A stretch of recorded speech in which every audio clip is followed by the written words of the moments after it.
Hi കൂട്ടുകാരെ, എല്ലാവർക്കും എൻ്റെ ഷോർട്ട് വീഡിയോസിലേക്ക് സ്വാഗതം. അപ്പോൾ ഞാൻ കൃഷി ഉണ്ടാക്കിയതാണ് കേട്ടോ. ഈ കൃഷി ഉണ്ടാക്കാനുള്ള കാരണം നിങ്ങൾക്ക് എല്ലാവർക്കും അറിയാലോ.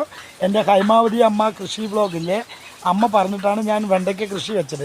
അമ്മ പറഞ്ഞ വളങ്ങളൊക്കെ ഇട്ട് കൊടുത്തപ്പോൾ വെണ്ടയ്ക്ക നല്ല ഹൈറ്റ് ആയിട്ടുണ്ട് കേട്ടോ. ചെങ്കളെ നല്ല ഹൈറ്റ്, ഇനി കോണി വേണം തോന്നുന്നു, അത്രയും ഹൈറ്റ് ആയിട്ടുണ്ട്. പക്ഷേ വെണ്ടയ്ക്കയുടെ കാര്യങ്ങൾ പറയുകയാണെങ്കിൽ ഇതിൽ വെണ്ടയ്ക്ക അമ്മാതിരി വലിപ്പോട്ടോ, വണ്ണമുണ്ട്. കണ്ടാൽ മൂത്തതാണ് തോന്നും, പക്ഷേ മൂത്തതല്ല കേട്ടോ, ഇളമ്പ് വെണ്ടയ്ക്കാണ്.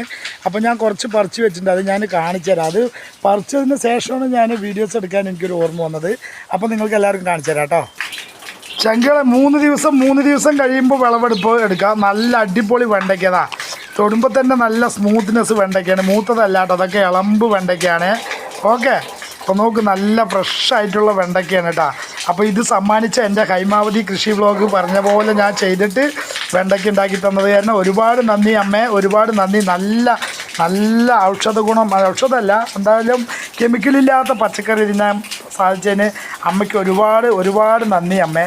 അപ്പോൾ ഇതാണ് പ്രസൂൻ്റെ വെണ്ടയ്ക്ക കൃഷി. ഇത് സംഭവം ഉണ്ടല്ലോ, ഇത് ഇപ്പോഴൊന്നും അല്ല കേട്ടോ, അത് മൂന്ന് ദിവസം കൂടുമ്പോൾ നമുക്കിത് പറിച്ചെടുക്കാം. അത്രയും നല്ല വെണ്ടയ്ക്ക കായ്ഫലമുണ്ട്. ഒരുപാട് നന്ദി അമ്മേ.